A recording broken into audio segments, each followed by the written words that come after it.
Malam ini saya akan menyampaikan firman Tuhan mengenai bagaimana kita menghormati Allah.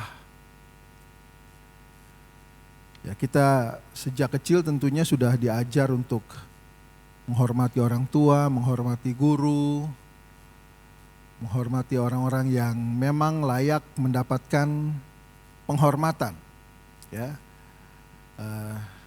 sekalipun sama-sama manusia, tapi karena kedudukannya, karena jabatannya yang dipercayakan, kita harus menghormati dan firman Tuhan mengajar hal itu. Tetapi bagi umat Allah, berhadapan dengan Allah, maka Allah mengharuskan, sekali lagi Allah mengharuskan umat Allah menghormati Allah. Jadi bukan kita datang tahu ada Allah. Memang problemnya adalah ketika kita menghormati manusia karena dia mempunyai jabatan yang tinggi atau karena ini adalah orang yang lebih tua dari kita. Kita lihat orangnya, kita menghormati orangnya. Tetapi ketika kita harus menghormati Allah, kita tidak lihat di mana ada Allah. Kenapa kita harus menghormati Allah? Menghormati sesuatu yang tidak kelihatan. Tidak heran kalau kemudian di dalam dunia ini dan semakin banyak saja orang-orang yang tidak menaruh respek, orang-orang yang sama sekali tidak menaruh hormat terhadap Allah. Bahkan mereka melecehkan Allah. Dengan perbuatan mereka, dengan perkataan mereka, sepertinya tidak ada dampak apa-apa ketika mereka menghina Allah, ketika mereka tidak menghormati Allah. Tetapi kalau kita lihat di dalam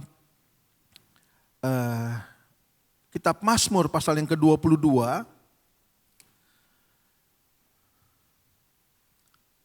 Mazmur pasal yang ke-22, ayat yang ke-24,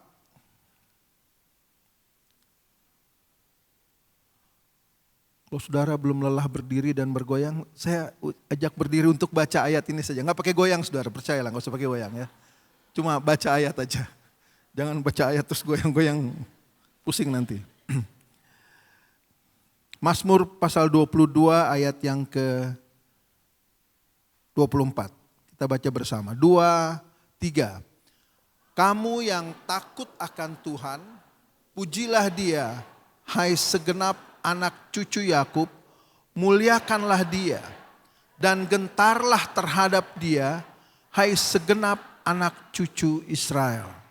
Silahkan duduk. Terima kasih.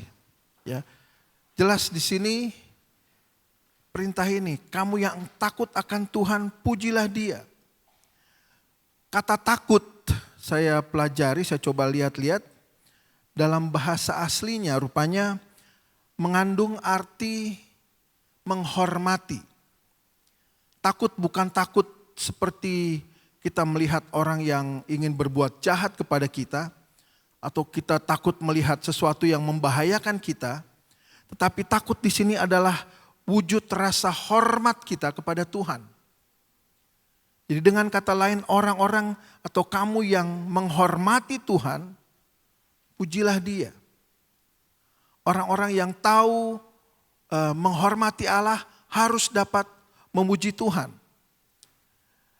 Jadi kalau kita tadi menyanyi saudara-saudara ya sambil bergoyang dan lain sebagainya, sebenarnya kita sedang menghormati Tuhan. Kita jangan terus terbawa dengan satu keadaan di mana kalau menghormati kita goyang-goyang, nggak masalah. Alkitab juga mengajar untuk menari kok, ya, dalam memuji Tuhan. Tapi itu adalah bentuk penghormatan kita kepada Tuhan. Jadi memuji Tuhan adalah wujud kita menghormati Tuhan. Dan penghormatan kepada Allah, kalau kita periksa di dalam ayat-ayat Alkitab, selalu berhubungan dengan kebesaran karya Allah atau kebesaran perbuatan Allah yang berlaku dalam kehidupan kita. karya besar yang Allah sudah kerjakan dalam kehidupan kita, yang kemudian membuat kita menghormati Allah. Dan karya terbesar Allah adalah penyelamatan manusia. Kita yang tidak bisa selamat karena tidak bisa kita mengampuni dosa kita sendiri, tidak bisa kita memperbaiki dosa kita sendiri, untuk selamat hanya dikerjakan oleh Allah melalui kematian Yesus, pengorbanan Yesus. Dan itulah satu karya terbesar Allah. Untuk itulah kita yang sudah menerima kemurahan Allah ini, kita yang sudah menerima anugerah Allah dengan keselamatan ini, kita harus dapat menghormati Allah. Dalam Yesaya pasal yang ke-43, Yesaya pasal 43,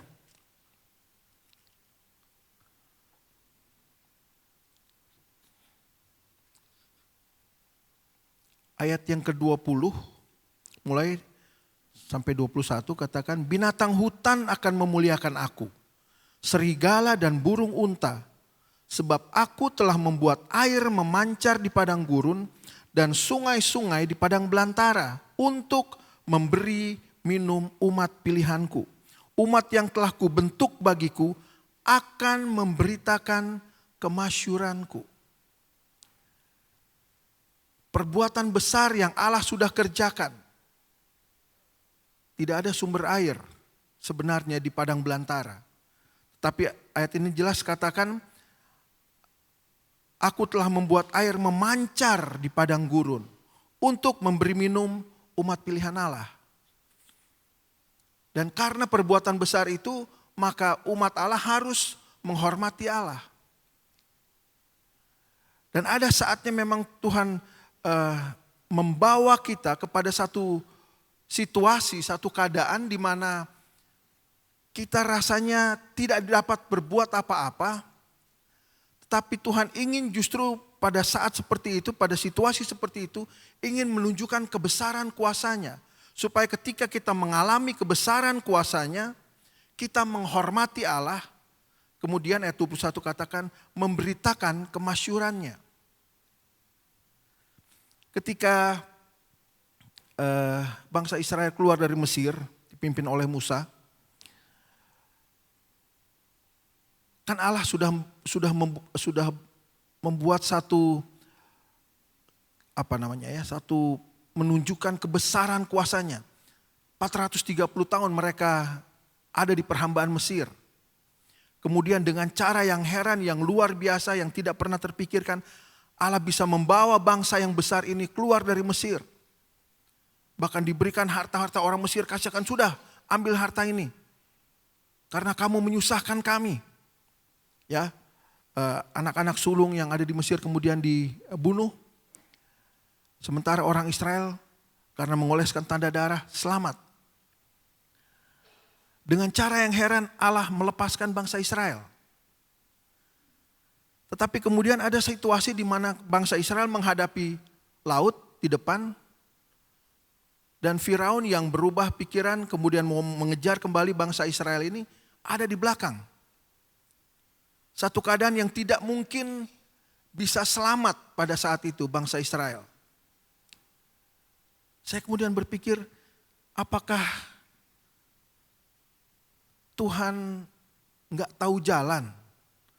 Kan Tuhan yang sudah menetapkan kamu akan kubawa ke tanah perjanjian. Tuhan kan tahu di mana tanah perjanjian.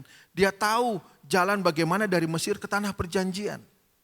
Kenapa Tuhan harus hadapkan bangsa Israel berhadapan dengan situasi seperti itu? Di depan laut, di belakang musuh. Sehingga mulai ngomellah bangsa Israel ini. Mulai maki-maki Musa, mulai marah terhadap Allah. Kalau kita pelajari rupanya Allah ingin membawa bangsa ini untuk melihat pekerjaan Allah yang dahsyat. Dalam keadaan yang terjepit bangsa Israel pada saat itu, Tidak ada jalan keluar, tidak ada jalan untuk selamat. Kemudian Allah berkarya dengan cara yang luar biasa. Cara yang sangat sederhana. Modalnya hanya tongkat Musa. Seberapa besar tongkat Musa? Kalau dihadapkan dengan laut Teberau yang terhampar di depan mereka. Tapi perintah Allah, angkat tongkatmu.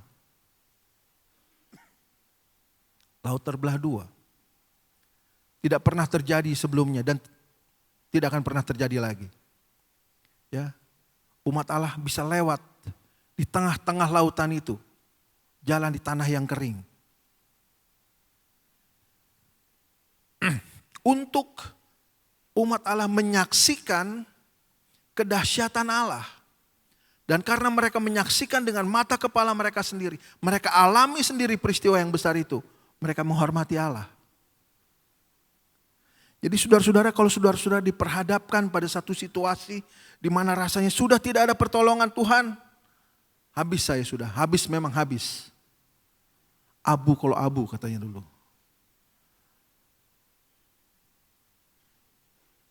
Ternyata Tuhan ingin menunjukkan kuasanya yang besar. Tuhan ingin membuktikan bahwa Allah menyertai umatnya. Allah sanggup melakukan segala perkara yang manusia tidak mampu pikirkan. Apalagi untuk buat, memikir saja tidak bisa. Itulah Allah kita.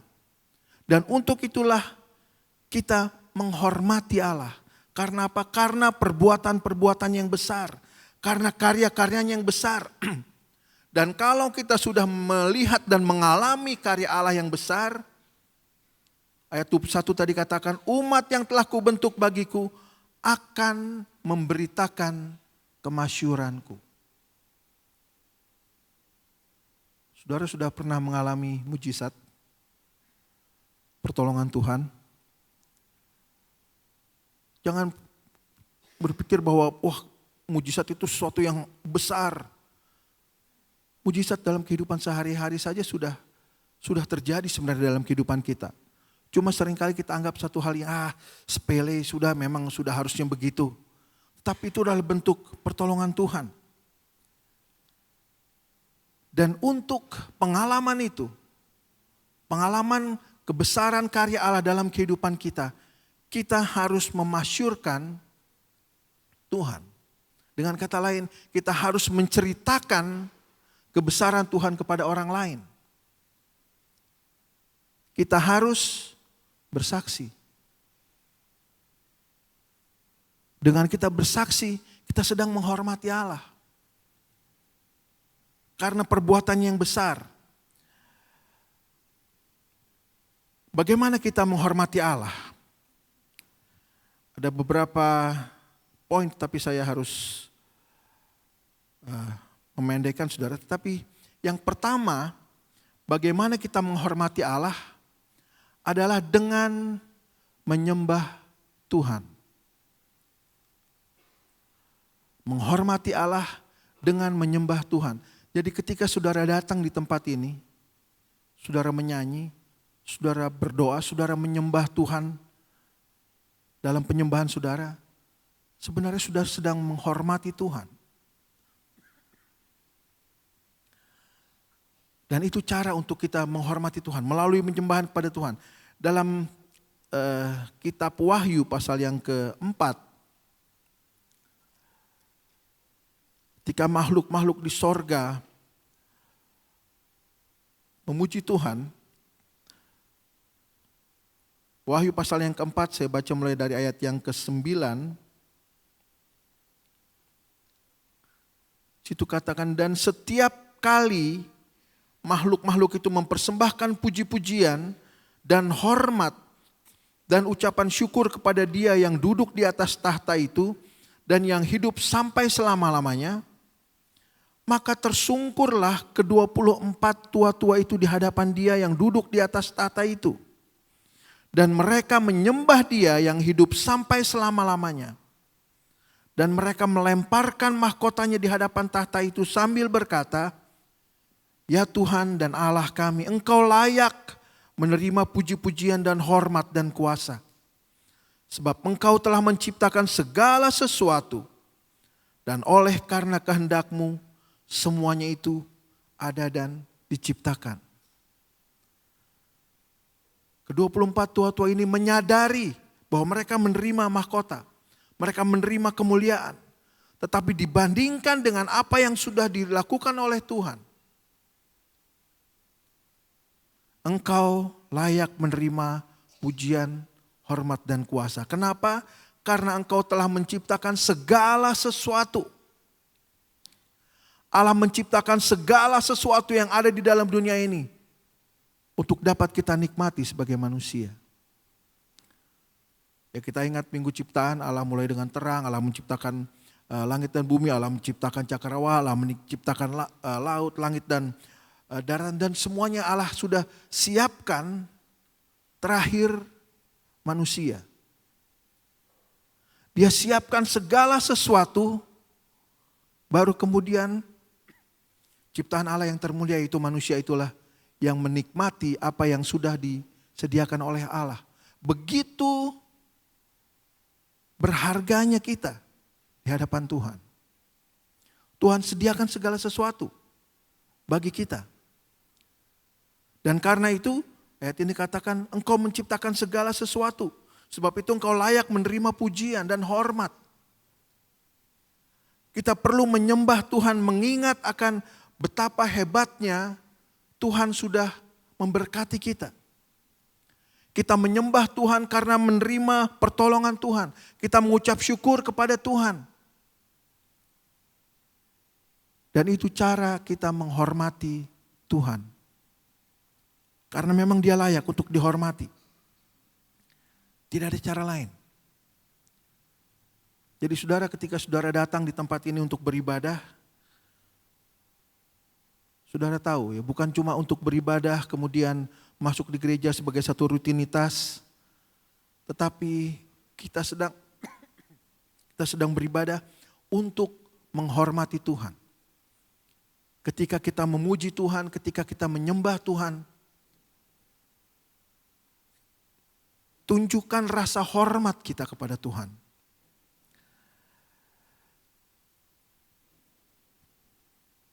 Saudara mau menunjukkan rasa hormat kepada Tuhan? Jadi kalau nyanyi yang betul saudara ya.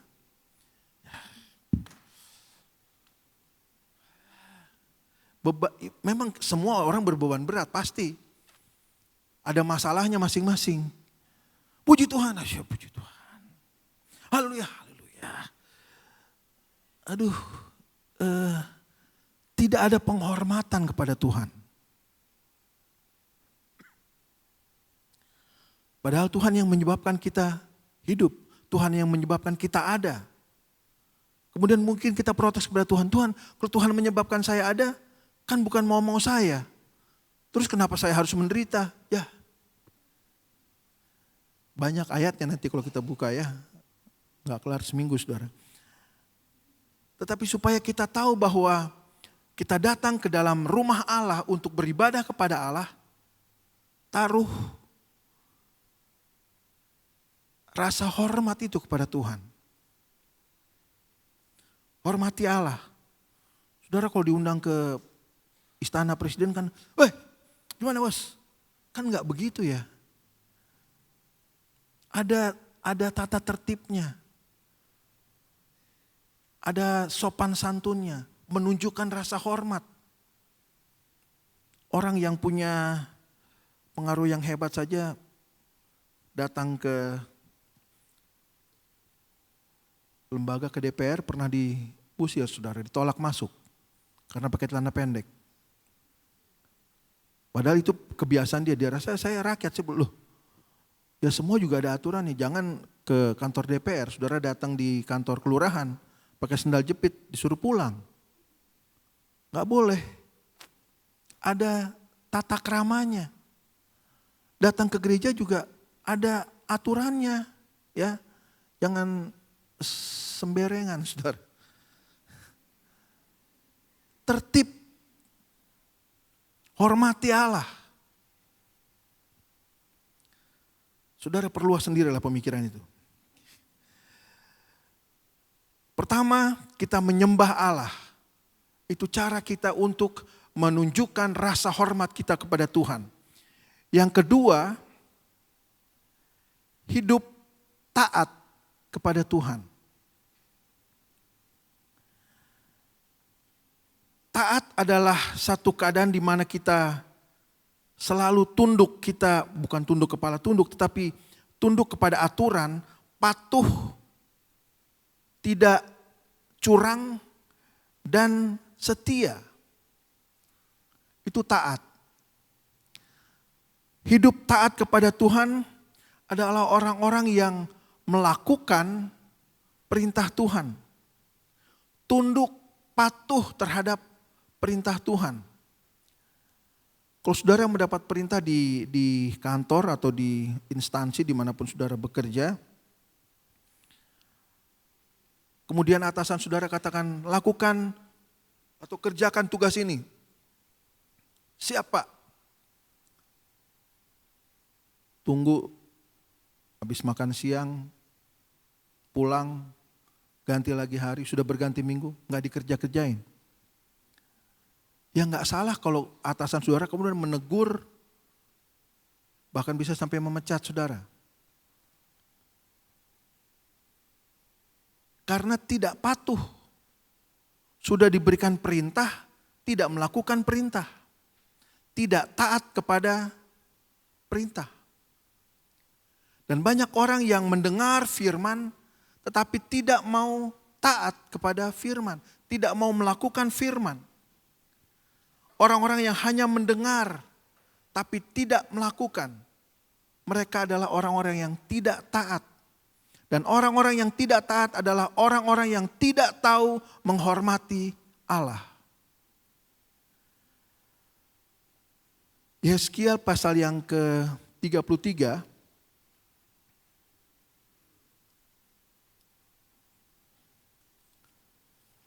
Yeskiel pasal ke-33 ayat yang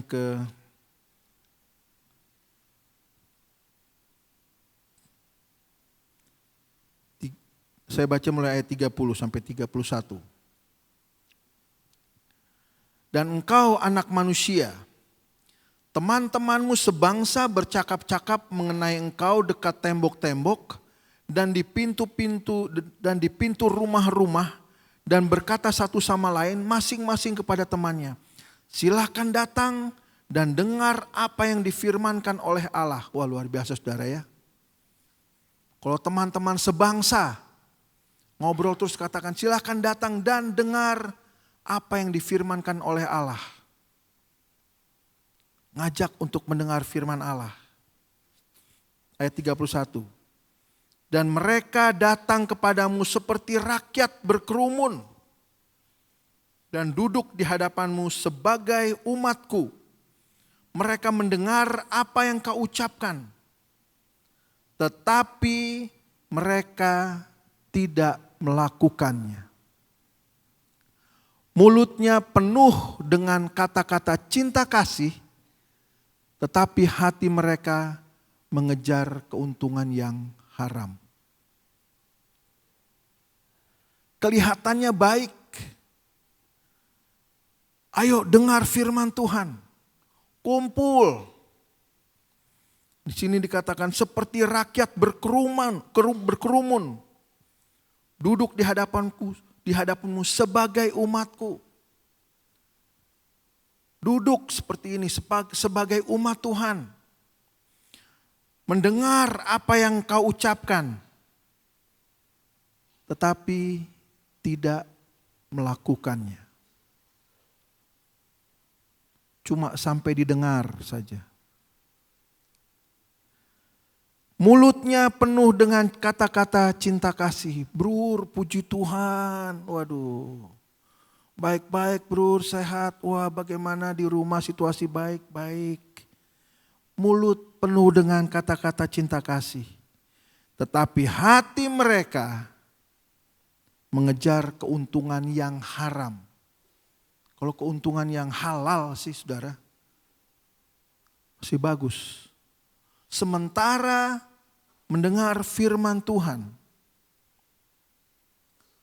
hati mereka penuh dengan keinginan untuk mendapatkan keuntungan yang haram. Saya harap kita semua di sini tidak ada yang begitu ya. Kita semua sama-sama dengar firman Tuhan ya, untuk menghormati Tuhan. Ya, jangan mendengar firman Tuhan, aduh nanti malam nih kayaknya bisa nih. Mumpung gak ada orang, waduh. Mencari keuntungan yang haram. Tidak mau taat, tidak mau dengar apa yang firman, tidak mau melakukan apa yang firman yang sudah disampaikan. Hanya pada taraf mendengar, tapi tidak melakukan.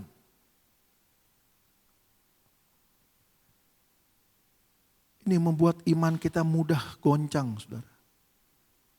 Ya, perumpamaan mengenai orang yang membangun rumah dengan dasar batu, dengan yang memakai dasar pasir. Yang satu mendengar dan melakukan, yang satu hanya mendengar tapi tidak melakukan. Bedanya ketika angin datang, angin ajaran palsu itu datang. Yang melakukan firman kuat. Karena dia tidak hanya mendengar teori, tidak hanya mendengar firman, tetapi dia lakukan apa yang firman, dia hidupi firman itu. Tapi orang yang hanya mendengar, tapi tidak melakukan, dia tidak tahu bagaimana firman itu hidup. Dia tidak tahu apa gunanya iman yang ada padanya. Karena mereka tidak pernah dilatih untuk itu. Tidak mau taat, hanya pada level mendengar. Musa adalah pemimpin besar bangsa Israel. Musa dan Harun, adik satu sebagai Harun sebagai imam besar. Tidak bisa digambarkan bagaimana hebatnya Musa. Bagaimana kepemimpinan Musa membawa bangsa Israel keluar dari Mesir. Musa yang sudah mengalami begitu banyak tantangan dari dalam sendiri. Umat yang, ya saudara tahu sebab jelas firman Tuhan katakan bangsa Israel adalah bangsa yang keras tengkuk. Ya, keras dinasehati, marah-marah. Melawan pimpinan, terus mau melawan pimpinan. Orang-orang yang melawan pimpinan memang orang-orang yang keras tengkuk.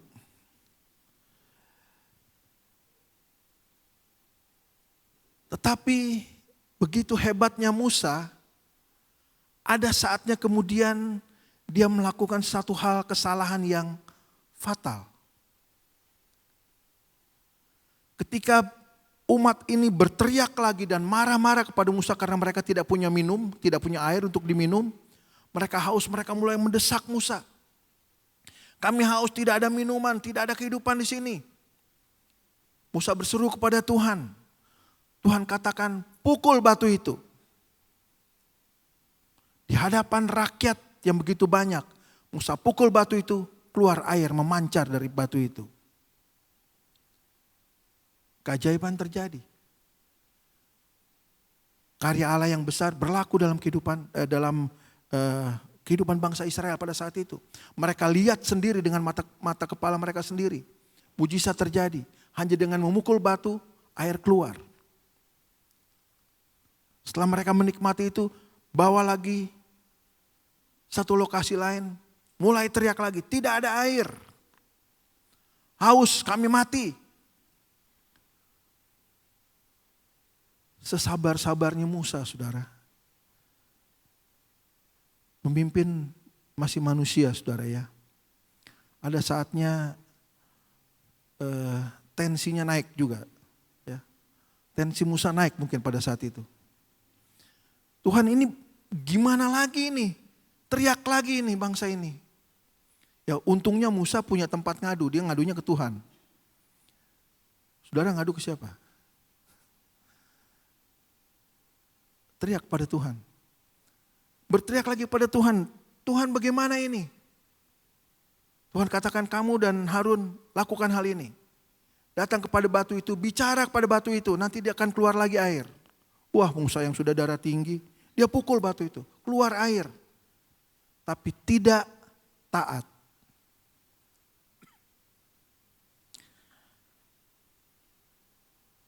Karena perintah Tuhan adalah bicara dengan batu itu, bukan pukul. Dan itu di hadapan bangsa Israel. Kelihatannya kecil ya saudara. Kan hasilnya sama Tuhan. Saya bicara kayak saya pukul kayak yang penting itu air keluar. Bangsa ini bisa minum.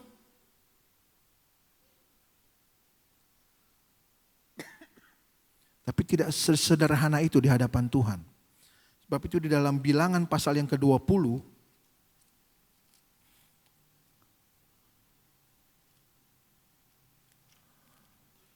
Bilangan pasal yang ke-20 ayat yang ke-12.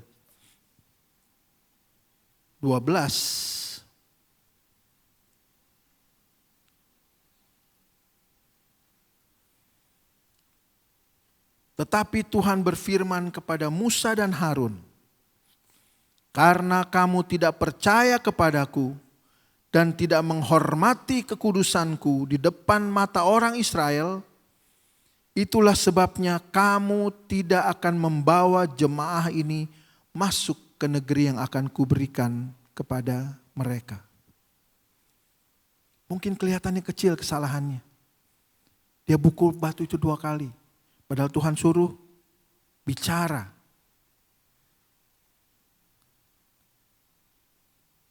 Tetapi itu fatal.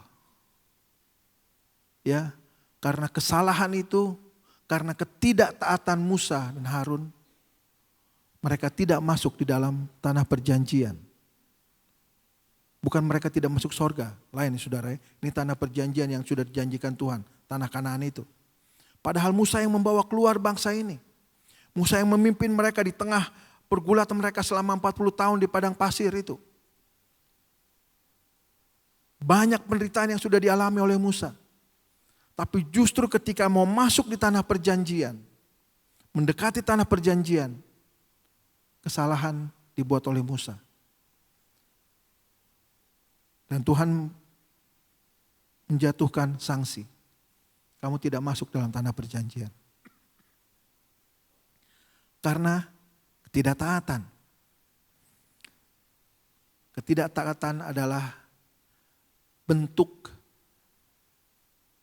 tidak adanya rasa hormat kita kepada Tuhan. Kalau kita mau menghormati Tuhan, taat kepada perintah Tuhan.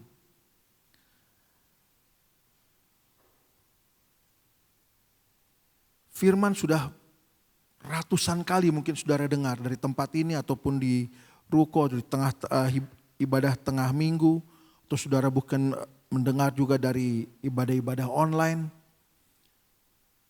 Tetapi kalau terus mendengar, tetapi tidak ada pergerakan, tidak ada upaya untuk melakukan, membuktikan, menghidupi firman itu sendiri, kita sama dengan tidak taat. Dan kalau kita tidak taat berarti kita tidak menghormati Tuhan. Walaupun kita merasa, oh saya gak kurang ajar kok. Saya cuma diam-diam aja. Ya diam itulah yang membuat kita tidak menghormati Tuhan. Karena Tuhan mau kita bergerak. Menghidupi firman itu. Melakukan kebenaran firman. Firman yang sudah disampaikan kita lakukan.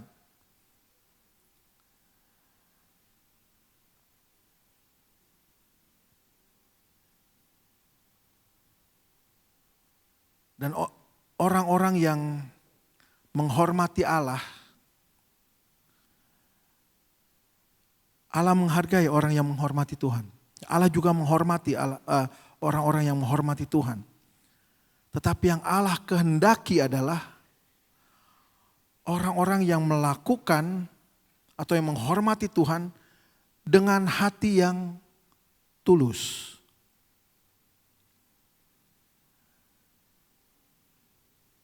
Kita hidup di dunia yang penuh dengan kepalsuan, saudara ya. Bukan saja sikap kita palsu terhadap orang. Dibeset sini, tarik sini, ini udah palsu semua. Itu dibuka begini, wah. Tetapi kepalsuan, ketidaktulusan hati ketika kita berbuat sesuatu di hadapan Allah, itu juga menunjukkan bahwa kita tidak menghormati Tuhan. Yesaya pasal yang ke-29.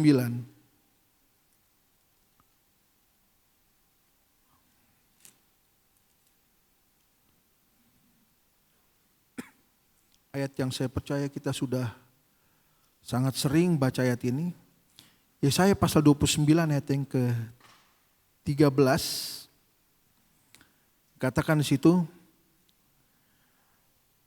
dan Tuhan telah berfirman, oleh karena bangsa ini datang mendekat dengan mulutnya dan memuliakan aku dengan bibirnya. Sampai di situ kita melihat hebat saudara ya. Mendekat dengan mulutnya dan memuliakan aku dengan bibirnya. Padahal hatinya menjauh daripadaku dan ibadahnya kepadaku hanyalah perintah manusia yang dihafalkan. Tidak tulus menghormati Tuhan. Tidak tulus memuji Tuhan. Tidak tulus menyembah Tuhan.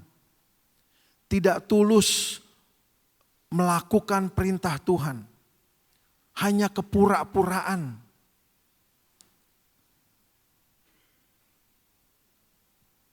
Allah tidak menghendaki hal seperti ini.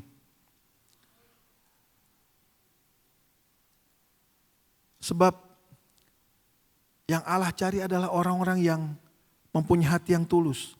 Ketika kita menyembah dalam roh. Kalau roh bekerja, roh kita bersatu dengan roh Allah. Kita menyembah Allah. Itu suatu suasana yang tidak bisa digantikan dengan apapun juga. Tetapi bagaimana kita kemudian bisa berhubungan dengan roh Allah sementara kita tidak tulus untuk menyembah Allah. Hanya mulut saja kelihatannya. Komat kamit memuji Tuhan, berdoa. Tetapi hati kita tidak terhubung dengan Tuhan. Dengan kata lain kita sedang mencoba untuk membohongi Tuhan. Manusia di sebelah saudara, di belakang depan saudara melihat, wah luar biasa. Gerakan. Ya beda-beda tipis sama kedinginan lah saudara ya. Tergerak. Tapi sebenarnya hatinya tidak nyambung dengan Tuhan. Hanya ingin menunjukkan dirinya bahwa dia beribadah. Tapi hatinya tidak beribadah. Tadi kita sudah lihat di dalam penjabaran sebelumnya. Tidak tulus untuk menghormati Tuhan. Dan sebab itu, Alkitab katakan, ada hukumannya kalau kita tidak menghormati Allah. Maliaki pasal yang kedua. Kenapa kita harus sungguh-sungguh, kenapa kita harus tulus ketika kita datang beribadah, ketika kita menyembah Tuhan, ketika kita memuji Tuhan, ketika kita menghormati Allah. Maliaki pasal yang kedua, ayat yang kedua. Kita baca ayat ini sama-sama. Sudah ada? Ya, baik. Kita baca ayat ini sama-sama ya. Maliaki 2 ayat yang kedua. 2, 3. Jika kamu tidak mendengarkan dan jika kamu tidak memberi perhatian untuk menghormati namaku, firman Tuhan semesta alam, maka aku akan mengirimkan kutuk ke antaramu dan akan membuat berkat-berkatmu menjadi kutuk, dan aku telah membuatnya menjadi kutuk sebab kamu ini tidak memperhatikan. Mau berkat-berkat saudara jadi kutuk? Kenapa? Karena kita tidak memperhatikan. Karena kita tidak menghormati. Katakan sini, kamu tidak memberi perhatian untuk menghormati namaku.